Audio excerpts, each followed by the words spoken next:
भक्त की गर्दन यदि श्रद्धा से झुके तो ठीक, अगर जबरदस्ती से झुका दिया तो तुम झुकाने लायक नहीं रह जाओगे। भी ध्यान रखना कि जब आपने देखा नहीं उनको, उनसे बात नहीं हुई, और आप उनके जनों से बात सुनकर उनकी तरफ चल पड़े, इस बात से हरि आपके ऋणी हो जाते हैं। भगवान इसी बात से ऋणी हो जाते हैं। बस ये बात आप हृदय में बैठा लीजिए। जैसे लोग प्रश्न करते हैं ना कि हमने भगवान को देखा नहीं, भगवान को हम कैसे, किसी की बात तो मान लो ना। आप मान लो, वो तो आपके अंदर भी बैठे हुए हैं, वो आपको इतना प्यार देने लगेंगे। जहां कोई सहायक नहीं होगा वहां हरि आपको दिखाई देंगे। देख लेना, बिगड़ी ऐसे क्षण में बन जाती है, ऐसा लगता है गला कटा तो वो तलवार गले तक आएगी, हार बनकर सुगंधित फूल बन जाएगी, पर गले तक आने आने तक तुम्हारी निष्ठा देखी जाएगी। नहीं नहीं, बस मेरे हरि का यही विधान, वो आते आते हार बन जाएगी। वो तलवार तुम्हारा गला नहीं काट पाएगी, क्योंकि गले में हरि नाम चल रहा है। मान लो हमारी महालक्ष्मी चरण चापती रहती, क्या चाहिए तुम्हें, क्या चाहिए। आप सच्ची माने, क्या मतलब कितनी मलिनता छा गई है। हम इसको मार देंगे तो 2 लाख रुपए मिल जाएंगे, ये कर देंगे तो। अरे भैया, अगर तू हरि नाम जपेगा तो इसकी कीमत नहीं है, कीमत नहीं, अमूल्य वस्तु है। इसके ब्याज में तू कुबेर बन सकता है। मूल तो कभी खत्म होता ही नहीं है, ब्याज में तू ब्रह्मा बन सकता है। बनना तो चाहे।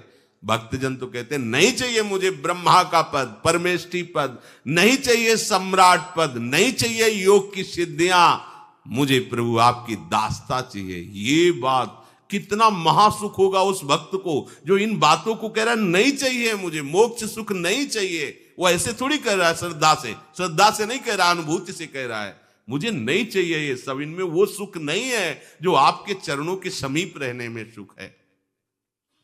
नहीं सत्संग भजन नहीं हरि को, श्रवण न राम कथा अनुरागी, सुत बित दार भवन ममता निसि सोवत अति न कबहु मति जागी। अरे तेरी बुद्धि सो रही है, जगा दे। पुत्र में, रुपया में, स्त्री में, मकान में, इसमें सबकी ममता होती है, सबकी, जितने सृष्टि में पैदा हुए। केवल सत्संगी की नहीं होती। जो असली सत्संगी है उसकी ममता प्रभु के चरणों में होती है, क्योंकि वो जानता है सब रूपों में प्रभु ही है, ये सब पसारा प्रभु का ही है, इसलिए ममता उसकी प्रभु के चरण। एक अहमता ममता ये जग में है दुख जाई, ये जब श्री जी की ओर लगे तो होत परम। जाग जा, बिना जागे दुख दूर नहीं हो सकता। जैसे स्वप्न में हम देख रहे हैं कि समुद्र में डूब रहे हैं, अब जागृत में आसपास सैकड़ों नाव लगा दें तो बच जाएगा क्या वो, क्योंकि वो तो सो रहा है और वो स्वप्न में देख रहा है। अब हम नाना प्रकार के तैराकों को बाहर तैनात रखें तो उसको कोई सुख मिलेगा क्या, क्योंकि स्वप्न में। उसको अगर सुखी करना है तो एक ही उपाय, जगा दे। जगा दो तो ना समुद्र रह गया ना डूबना रह गया। ऐसे ही संसार में मोह से ऐसे ग्रसित जीव हैं, भाई इतना ही सुख चार है, और उसी स्वप्न में वो दुख से निवृत्त होना चाहते हैं। अब हम बाहर से उनकी कामनाओं की पूर्ति करने वाली बात करें तो क्या वो सुखी हो जाएंगे क्या। इसीलिए कोई साधु जो भगवत मार्ग का पथिक है वो कभी सपोर्ट नहीं करेगा जाओ ऐसा, वो जाओ ऐसा ही है जैसे उस स्वप्न में समुद्र में डूब रहा है, बाहर से हम जल जहाज नाव तैराक सब लगा रहे हैं, लेकिन वो नहीं सुखी होगा, क्योंकि उसके सुख का कारण तब बनेगा जब स्वप्न हटे। स्वप्न तब हटेगा जब वो जागे। जो सपने सिर काटे कोई, बिन जागे दुख दूर न होई, तो उसको जगा दो। साधुजन क्या करते हैं, जगा देते हैं उसको। जागो, कहां मोह निशा सब सो निहारा, देखे स्वपन अनेक प्रकारा, यही जग जामिन जागे जोगी। योग भगवान से जो तुमने वियोग कर रखा है, तुम जगो।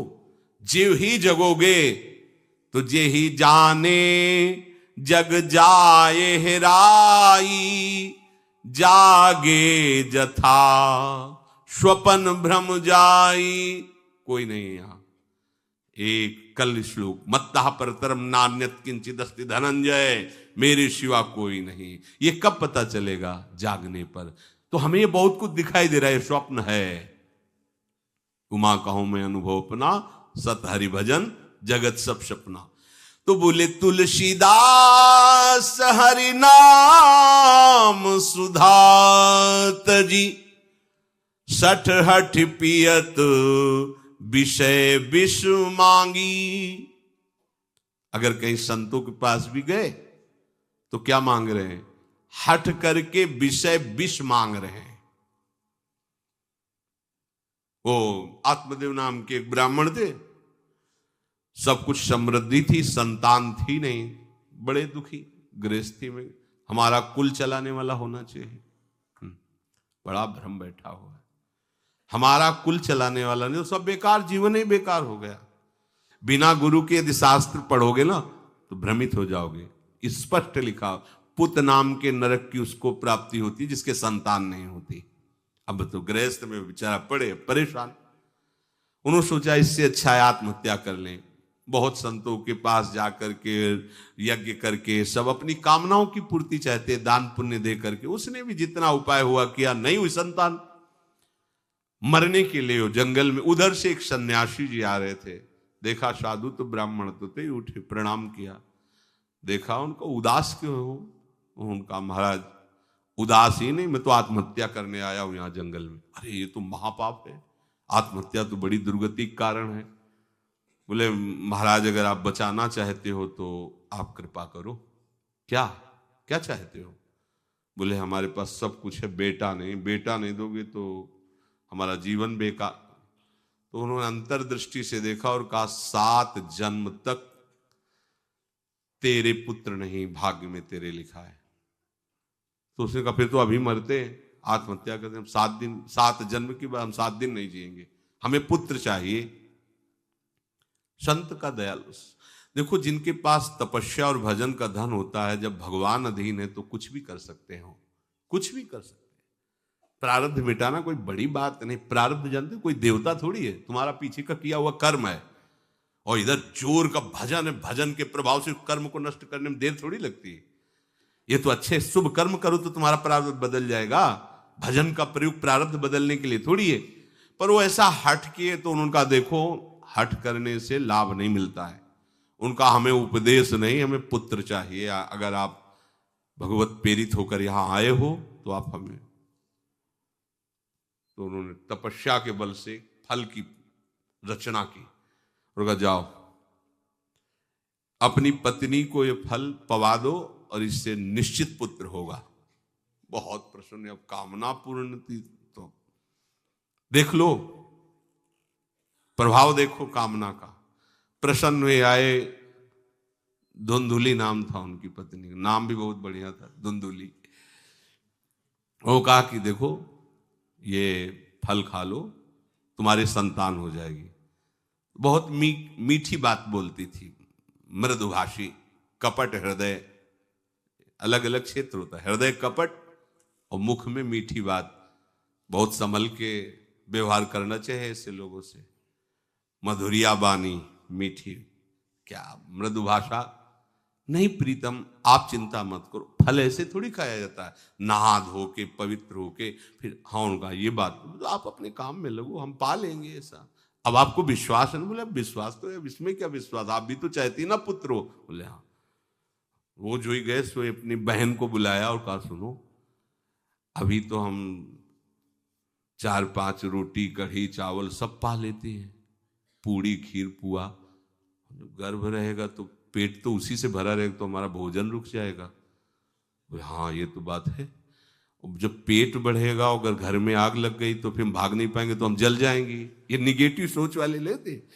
और पंडित जी तो इसी बात में लगे हैं कि गर्भ रह जाए तो क्या करें, तुम्हारा हम खाएंगे तो है नहीं पक्की बात, पर करें तो क्या करें। पंडित जी को कैसे समझ? उनका देखो एक बात है, हमारे गर्भ है, हमारे कई लड़के हो चुके हो, गरीबी है ही है हमारे यहाँ, तुम कुछ पैसा दे देना और ये नाटक करना कि मैं गर्भवती हूं।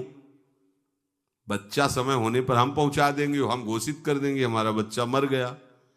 तो पंडित जी को तुम नाटक में बताते रहना कि गर्भ है, बच्चा हो जाए, पंडित जी कह देना बच्चा हो गया है। तो बोले दूध पिलाने की समस्या आएगी। तो बोले ये तुम कह देना कि पहला पहला बच्चा है, हमारे वक्षा स्थल में दूध नहीं, हमारी बहन का था तो मर गया बच्चा, तो उनको बुला लेती तो बात बन जाएगी, बढ़िया बात हो गई। परीक्षा के लिए फल गाय को खवा दो। गाय को खवाया, ठीक समय पर गोकर्ण जी प्रकट हुए, दिव्य तेजोमय बालक, कान केवल वो गाय के, बड़े ही विद्वान और भगवत भक्त संत के द्वारा। कहा था 7 जन्म तुम्हारे भाग्य में, बच्चा नहीं तो नहीं है, देखा गाय के हो गोकर्ण जी प्रकट हुए। उधर उनके जो बच्चा पैदा हुआ वैसे ही नाटक के द्वारा पहुंचा दिया गया, वैसे ही पूरा जैसा पहले पक्का हुआ। अब उसने कहा कि हमारे तो स्तनों में दूध नहीं, हम अपनी बहन को बुला लें, उनका बच्चा मर गया। हाँ हाँ, हमारा बच्चा स्वस्थ होना, आप बुला लो, उसको हम धन भी देंगे, वो हमारे बच्चे की सेवा कर। अपने नाम से जोड़ करके उसका नाम रखा धुंधकारी, धुंधुली और धुंधकारी, अज्ञान का साक्षात स्वरूप। और जैसे ही वो अवस्था बढ़ती गई तो उसके पापाचरण बढ़ना शुरू हुई। बच्चों के साथ खेलता, खेलते हुए बच्चों को उठा लेता और कुएं में डाल देता, मतलब घोर अत्याचार। गोकर्ण जी हर समय भजन साधन शास्त्र स्वाध्याय। जब और बड़ा हुआ तो माता जी को अपने डंडों से रोज पूजन करता, पिताजी को गाली लात थप्पड़। पिताजी तो रो पड़े। गोकर्ण जी से कहा कि बेटा हमारी गाय से प्रकट हुए पर भरोसा आप ही का है, बचा सकते हो। तो बोले पिताजी जाओ यहां से, भाग जाओ यहां से, एकांत जंगल में जाकर भगवान श्री हरि का भजन करो। उन्होंने 2 श्लोकों में उपदेश किया। दूसरा श्लोक ये, धर्मम भजस्व सततम त्यज लोक धर्मान, सेवन सदा साधु पुरुषं जहि काम तृष्णाम, अन्यस्य गुण दोष चिंतन मास मुक्त्वा, सेवा कथा रस मोहो नितराम पिबत्वम। हे पिताजी, अब तुम लोक धर्म का त्याग करके भागवत धर्म को स्वीकार करो, एकांत में जाकर साधु महापुरुषों के संग से उनके उपदिष्ट उपदेश के अनुसार आचरण करो, प्रभु की लीला कथा सुनो, ना कोई कामना ना कोई तृष्णा, किसी के गुण दोष का वर्णन मत करना और सदैव भगवत सेवा भावना में रहना, इसी जन्म में तुम्हें भगवत प्राप्त। वो तो उधर गए, इतनी पिटाई की उसने मां की कि मां कुएं में गिरकर आत्महत्या कर ली।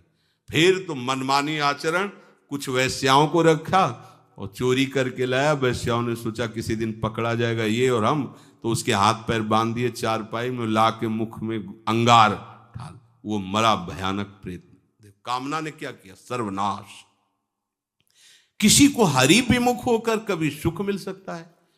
आप संतों के पास जाइए, अपनी कामना रखिए। हम ये नहीं कहते कि कामना तुम त्याग पाओगे, कामना रखिए, भगवान के पास जाइए, अपनी कामना रखिए, क्योंकि आप कामना से युक्त हैं। पर छूट इतनी दे दीजिए कि जिसमें हमारा मंगल हो वो करना। जैसे नारद जी भगवान से अपनी कामना रखते हैं कि हमारा ब्याह करवा दीजिए, और बाद में एक छूट दे देते हैं कि जेहि विधि होए नाथ हित मोरा। तो हरि को अच्छा लगेगा, गुरुजनों को अच्छा लगेगा कि इस कामना से इसका कोई जीवन बाधित नहीं होगा, वो पूर्ण भी कर देंगे। और अगर लगा कि इसका पतन हो जाएगा तो आप रोते रोते भी कामना की पूर्ति नहीं करेंगे। उत्तम बात तो ये है कि कामना हरि की प्राप्ति की करो, वो सर्व सुख स्वरूप है। किसी का अन्य आश्रय अन्य बल ना लेते हुए अपने श्यामा श्याम के चरणों का आश्रय लेकर निरंतर भजन करो तो ये अनुभव हो जाएगा कि सुख किसे कहते हैं। अभी तुम्हें परिचय ही नहीं मिला, सुख किसे कहते हैं। सुख सच्चिदानंद है, सुख एक रस है, सुख अविनाशी है। वो सुख सदैव बढ़ता रहता है, घटता कभी नहीं। एक रस होते हुए भी प्रतिक्षण वर्धमानम है, कभी कभी अंत नहीं होता इस सुख का। ऐसे अनंत सुख के लिए हमें मनुष्य जन्म मिला है। प्यारे, इसे मत खोइए, हर समय राधा राधा राधा राधा राधा, और किसी को दुख मत दीजिए। कोई गंदा नशा मत कीजिए, कोई गंदे आचरण मत कीजिए, गंदा भोजन मत कीजिए जिससे अन्य जीवों को कष्ट हो। ऐसा कोई भोजन स्वीकार मत करो। इसी जन्म में आप देख लेना, इसी जन्म में आपको वो वस्तु मिल जाएगी, निहाल हो जाओ। हम किसी पक्षपात की बात नहीं करते। अगर इस छाती को बचपन से अभी तक ऐसा, तो हम कह देते कि भाई आगे कुछ भी हो, कोई भी हमारी गलती हो, हम ये मान सकते हैं, पर हमें ये पता चला कि बचपन से आज तक जलता ही रहा, कभी शांति नहीं मिली, भागता ही रहा पर कभी विश्राम नहीं मिला। पर हम ये आपको कह रहे हैं कि जैसा प्यार प्रभु वैसा अन्यत्र कहीं कभी कहीं नहीं मिला। और प्रभु के प्यार का मूर्तिमान स्वरूप हमारी प्यारी जू निहाल कर दिया प्रभु ने, प्यारी जू के चरणों का आश्रय और उनका परिचय देकर। पूछो बस, यहां वाणी मौन हो जाती है, प्यारी जू तो प्यारी जू। और हम ही नहीं, आप सब महाभाग्यशाली है। वृंदावन आए, राधा किशोरी जू के घर में आए और उनकी चर्चा सुन रहे, उनके सिद्धांत सुन रहे, कहीं ना कहीं आपके अंदर उनकी तरफ बढ़ने की इच्छा भी है। ये बहुत बड़ी बात है। बस इस इच्छा को, इस आशा को इतना बढ़ा लो कि कोई इच्छा न रह जाए, कोई आशा न रह जाए। हर समय निरंतर नाम जप करते रहो। तुलसीदास हरिनाम सुधा तज, भगवान नाम तज कर विष मांगते हो। सूकर श्वान श्रृगाल सरिस जन, जनमत जगत जननी दुख लागी। ए काहे को ऐसी गालियां सुनोगे, ये गालियां है। ये सुअर कुत्ता की तरह जीवन व्यतीत करते हो। धिक्कार तुम्हारी मां को जो तुम्हारे जैसा पुत्र जन्मा। अपनी इंद्री की पुष्टता के लिए दूसरों को मार देते हो, चाहे रसेंद्री चाहे जनेन्द्री। इंद्रियों की पुष्टता के लिए जानवर जैसा बर्ताव करते हो। कैसा तुम्हारा जीवन है। केवल एक क्षण के सुख के लिए दूसरे को जला दिया, काट दिया, मार दिया। चाहे रसेंद्री का सुख चाहे जनेन्द्री का सुख, एक क्षण के सुख के लिए उसका गला काट दिया, उसको रांध के खा रहे हो, उसके साथ भोग किया, उसको काट के फेंक रहे हो, उसको जला रहे हो। क्या तुमसे तो अच्छा सुअर कुत्ता है कि वो अपनी योनि के अनुसार बर्ताव कर रहा है। तुम मनुष्य योनि होकर ऐसे गंदे काम करते हो। सुधर जाओ। कैसी मलिनता छा गई है, कैसी मलिनता। अगर उनको शब्दों से बोलें तो बहुत बुरा लगेगा। इस शरीर में क्या है। अगर यहां से चमड़ी हटा दी जाए तो यहां मलाशय है, मल भरा हुआ है, मूत्राशय है, उनके द्वार हैं। संसार का सबसे बड़ा सुख यही माना जाता है। ये मल मूत्र का भांड शरीर चिकना रहे, स्वस्थ रहे और इसी को भोगने को मिले, बस यही तुम्हारी पूर्णता है। ऐ सुखरास स्वरूप भगवद अंश, तू इस प्रकृति के रचे हुए खेल में कभी तृप्त नहीं हो सकता। विचार करके देखिए, आपका मन कहां आपको फंसा रहा है। मल है तो मल द्वार है, मूत्राश्रय है तो मूत्र द्वार है। शरीर में कौन सी खास बात है। पूरा जीवन इस शरीर का केवल नाना प्रकार से भोग करना। रसेंद्री अपनी तरफ, घ्राणेन्द्री, नेत्रेंद्री परेशान है। इसमें खास बात कौन सी है जिसमें तुम्हें तृप्ति लग रही है। कौन सी खास बात। अगर तुम मलमूत्र के द्वारों में खेल रहे हो तो मलमूत्र के कीड़े से बढ़कर तुम्हारी योग्यता नहीं। समझिए, आप समझिए, वो भी जीव है, भगवदंश, जो मलमूत्र का कीड़ा बना हुआ नालियों में डोल रहा है। तुम भी तो उसी नाली में तो डोल रहे हो। यदि भगवदंश होकर भगवान नाम जप नहीं कर रहे हो, अपने स्वरूप को नहीं समझ रहे हो, चिदानंद सुख की तरफ आकर्षित नहीं हो रहे हो, तो गोस्वामी जी कह रहे वे अभागी हैं। हम लोग अपने को बड़ा भाग्यवान कब मानते हैं, जब विषय भोगों की बाहुल्यता हो जाए। देखो कैसी बुद्धि भ्रमित हो गई है। अभाग्य को हम भाग्य मान रहे हैं। बड़ा आश्चर्य होता है। कैसा मतलब, अगर उनको बोलना अच्छा नहीं लगता, पर यह है कि समझ जाओ तो भाई समझ जाओ। जिन अंगों को छूने के बाद कई बार पवित्र करने के लिए रस आदि लगा करके, उन्हीं अंगों पे तो आसक्ति है तुम्हारी। उन्हीं अंगों को तो तुम सर्वस्व सुख समुद्र मान रहे हो। क्या है। बहुत बार जन्मे हो, मरे हो, भोगे हो प्यारे, ये एक बार प्यार कर लो हमारे प्रभु से, एक बार कर लो। ये भ्रम बिना भगवद आश्रय के भव भय भंजन पद विमुख अभागी। ये माया का, अविद्या का भ्रम नष्ट करने वाले जिनके चरणारविंद हैं, उन श्री हरि से तुम विमुख हो। अरे अभागी, तुम नरक तुल्य भोगों को भोग रहे हो। ये बिना सत्संगी के ये शब्द नहीं पचा सकते आप, क्योंकि आप उसी में रमण करते हैं। आपको लगेगा क्या है, फिर जिंदगी क्या रह गई। अरे अभी देखा क्या है, जिंदगी क्या है। निहाल हो जाओगे, नाच पड़ोगे, मस्त हो जाओगे। किसी का कोई भय नहीं, कोई चाह नहीं। सौंदर्य समुद्र, प्रेम समुद्र, ज्ञान समुद्र जब प्रीतम गले लगाएंगे, निहाल हो जाओगे। पर चाह तो है मलमूत्र के शरीर को गले लगाने की। चाह है इसी को, ये स्वस्थ रहे, खूब विषयों को भोगूं। कैसी दुर्बुद्धि छा गई है, और बढ़ती चली जा रही है दुर्बुद्धि। ये ऐसी तृष्णा बढ़ती चली जा रही है, पूछो मत। सावधान हो जाओ प्यारे, बहुत कम समय है, तुम्हारा शरीर छीन लिया जाएगा, जबरदस्ती छीन लिया जाएगा। ना चाहते हुए तुम्हारे शरीर का नाश हो जाएगा। मान लीजिए एक चंद समय है, कुछ समय है, जिसे तुम 80 साल 100 साल समय ऐसे गए। ब्रह्मा जी के लोक में एक कमल की पंखुड़ी ऐसे छेदी जाए तो मृत्यु लोक का 1 वर्ष हो जाता है। कितना तुम्हारे पास समय। हमारी रात सोने में चली जाती है, दिन नाना प्रकार के भोगों के संग्रह के लिए, कमाई के लिए, भोगों के भोगने के चिंतन में चलिए। हमारा सच्चा जो मार्ग है, जो सत्य मार्ग है, जहां सुख मिलना है, हमारे पास समय नहीं उसके लिए। किसी से बात, हमारे पास समय नहीं है। वाह, समय का बढ़िया सदुपयोग कर रहे हो, परिणाम तुम्हें समझ में आएगा। गोस्वामी जी कह रहे हैं कि निशिवासर रुचि पाप असुचि मन। ये मन अपवित्र हो चुका है भोगों का चिंतन करने से। रात दिन पाप हो रहे हैं, समझ में नहीं आता कि हम पाप कर रहे हैं। एक सेकंड में हमारे मन की वृत्ति दूसरे के दुख को दुख नहीं समझती, उसे दुख देकर सुख भोगने के लिए आज्ञा दे देती है। करो,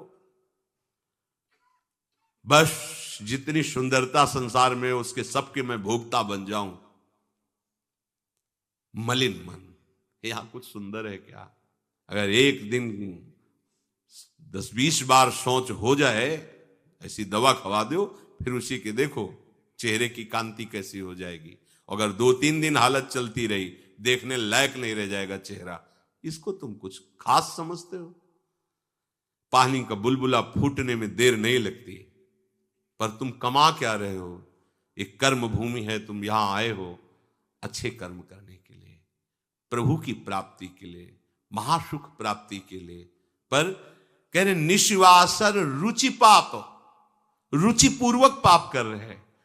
छल पूर्वक आपने किसी का धन अपहरण कर लिया, किसी की हिंसा कर दी, व्यभिचार कर लिया।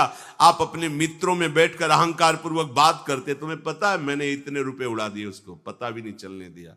पता है तुमने आज हमने उसके साथ एक गलत किया, कोई कुछ नहीं कर सकता। इतने वीर नहीं हो। वही कर्म तुम्हारा जब फलीभूत होगा, तुम्हें ब्रह्मा भी नहीं बचा पाएंगे, त्राहिमाम बोलने का अवसर भी नहीं रहेगा। देख लेना, देखने लायक नहीं रह जाओगे। सावधान हो जाओ। देखो ये सत्संग है तुम्हें सत्य वस्तु की अनुभूति कराने के लिए। तुम जहां असत में राख किए हो तो चुभेगा, तुम्हें जलन पैदा होगा। हम चाहते हैं कि तुम्हारे हृदय में ये बात लगे और तुम्हारी शूरवीरता जागृत हो, जो भगवद अंश की है, और तुम असत का त्याग करके भगवत मार्ग के पथिक बनो। खलिमति मलिन निगम पथ त्यागी। ये भगवत वाणी, गीता जी, श्रीमद् भागवत जी और भी भगवत प्रेमी महात्माओं के वचन, ये महासुख के लिए हैं। तुम इनका त्याग करके मनमानी आचरण कर रहे हो, बहुत समय नष्ट कर रहे हो, आप पछताना पड़ेगा। ऐ खल, अपनी मति को असत आचरणों में मत लगा, अपनी दुष्टता को मत बढ़ा और गर्व करता है कि मुझे कोई भी परास्त। तुम हो क्या? हो क्या तुम? एक सेकंड में दिल की गति रुक जाए, तुम हो क्या? कुछ नहीं हो। कुछ नहीं रोक सकते हो। सावधान हो जाओ। राधा राधा राधा, सावधान होकर चलोगे, महासुख स्वरूप तुम हो, तुम्हें किसी और सुख की जरूरत नहीं है। हमारी दुर्दशा ऐसी क्यों है? नहीं सत्संग, सत्संग केवल भगवत प्राप्ति के लिए होता है। बड़े भाग पाइप सत्संगा, बिनय प्रयास होए भो भंगा, ये मनोरंजन नहीं है। इसीलिए सत्संग मिलना दुर्लभ होता है। अगर भगवद वार्ता किसी को प्रसन्न करने के लिए, उनके मन को घसीट करके अपनी वासनाओं की पूर्ति के लिए किया जाता, उसे सत्संग नहीं कहते। हम ऐसा बोले कि सामने वाला प्रभावित हो और अपनी जेब से पैसा निकाल के हमारे पास रख के हमारे ऊपर श्रद्धा करे, हमारा प्रणाम करे, हमारी यश कीर्ति हो, यह सत्संग नहीं है। हमारी बात मानकर सच्चिदानंद प्रभु में इसका मन लग जाए, संसार के भोगों से इसका मन हट करके अपने स्वरूप में स्थित हो, प्रभु में लगे, उसे सत्संग कहते हैं। भक्ति स्वतंत्र सकल सुख खानी, और बिनु सत्संग न पावई प्राणी। सत्संग का क्या फल है? हरि से प्रेम हो जाना, संसार का राग नष्ट हो जाना। सत्संग का सीधा फल है प्रभु से प्रेम होना। अगर प्रभु से प्रेम नहीं हो रहा, आपको अपने दोस्त सत्संग में बैठने पर जला नहीं रहे, तो सत्संग नहीं हो रहा, मनोरंजन हो रहा है। जहां सभा में बैठने से आपके आग लग जाए, इतना गलत मैंने किया, इतना मैं गलत हूं, कब मैं इससे हो, जान जाओ कि सत्संग हो रहा है। जहां श्रवण से आपका हृदय दाह युक्त होने लगे, धिक्कार हमारे जीवन को, मैंने ऐसा किया, धिक्कार हमारे जीवन को, मैं कैसा जी रहा हूं, कब ऐसा अवसर आएगा जैसा बताया जा रहा है मैं ऐसा चलूं, मतलब सत्संग हो रहा है। नहीं सत्संग, और इसका फल हरि भजन। तो बोले भजन नहीं हरि को। आप इतना दान करें आपको इतने गुना मिलेगा, आप ऐसा करें ऐसा हो जाएगा, 100 में 10 रुपए दान करें 90 आपके पवित्र हो जाए। सत्संग नहीं, ये सत्संग नहीं। 100 में 90 अपने मानिए और 10 हमें दे दीजिए, इसे सत्संग नहीं कहते। 100 के 100 का अभिमान त्याग कर प्रभु के चरणों, वो 100 है, 100 को स्वीकार मत करो तो जीवित रहोगे, 100 को स्वीकार कर लिया तो 100 हो जाओगे। 100 का मतलब समझते हो? जिन हरि भगत हृदय नहीं आनी, जीवित सब समान ते प्राणी। जीवित सब जिंदा मुर्दे के समान, ते नर नरक रूप जीवत जग। किसी भी वस्तु का अहम और ममत्व न रह जाए, और प्रभु में यह सत्संग का स्वरूप। सत्संग का स्वरूप तुम्हारे मन को खुशी नहीं, तुम्हारे मन को मार देगा। सत्संग का स्वरूप तुम्हारे मन को मार करके सच्चिदानंद प्रभु में लगा देगा। महाभागवतों के वचन, भगवान की वाणी तुम्हें भगवत स्वरूप में स्थित करेगी, प्रपंच का बढ़ावा नहीं। इससे प्रपंच का बढ़ावा होता है। गंदी नाली से हाथ धोगे तो तुम्हारे हाथ पवित्र हो जाएंगे, ये गंदी नाली। अधर्म का आचरण करके तुम सोचो उसमें दान कर दे, कभी पवित्र नहीं होने वाले। भ्रम मत करना, दान शब्द वहां लगता है जो धर्म पूर्वक कमाया हुआ है। 4 रोटी कमाई, 1 रोटी किसी भूखों को दे दो, ये मंगल होगा। पापाचरण करके, हिंसा करके, व्यभिचार करके, छल कपट करके कमाओ और उसके बाद सोचो दान लगेगा ही नहीं। और जो स्वीकार करता है, अधर्म का सहायक होता है, वो दोनों को दंड मिलेगा, दोनों को दंड मिलेगा। बहुत सावधान। सत्संग हमारे नाना प्रकार की वासनाओं का नाश करता है, वासनाओं को बढ़ावा नहीं देता। आप ऐसा करो, गृहस्थ हो, दान धर्म से युक्त हो जाओ। हां, देखो ना हरिपाल जी ने चोरी करके भगवान को रिझा लिया, बेमतलब का शब्द।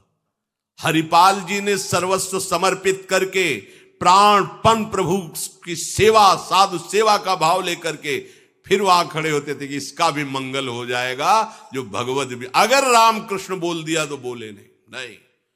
अपने सुख के लिए नहीं, अपने सर्वस्व का न्यौछावर करके कोई ऐसा दिखाई दिया जो रामकृष्ण हरि से विमुख है, उसका अर्थ लेकर संत सेवा में लगा दिया। पहले अपना सर्वस्व नाश करो, समर्पित करो, फिर देखो तुम्हारे अंदर स्थिति क्या आती है, फिर उसके अनुसार चलो। देखे, बेईमानी को दान नहीं कहते, बेईमानी को धर्म नहीं कहते, ये भ्रम मत करना। कभी ऐसा दान भी मत करना, नहीं तो दुर्गति से बच नहीं सकते कि हमने अमुक रुपए कमाए पापाचरण से, चलो संतों का भंडारा कर देते। सैकड़ों संतों की बुद्धि भजन से बिलक करने का जो पाप होगा तुम भोग नहीं पाओगे। मत देना कभी संतों को, जो तुम्हारा पाप का कमाया हुआ धन हो, कभी मत देना संतों को। उन्होंने जीवन अर्पित किया प्रभु के लिए।